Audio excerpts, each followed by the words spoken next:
Hey, what's going on, guys? This is Do It Yourself. Just giving you a little tip for the day. See, obviously, I put a new chain on the four wheeler, right?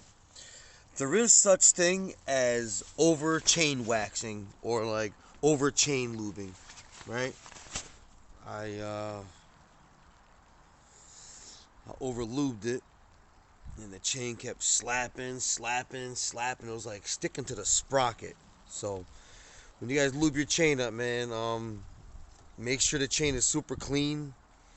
Don't lube up over dirt, and don't put too much lube on when you do. Just spray a light little, let a little layer on it.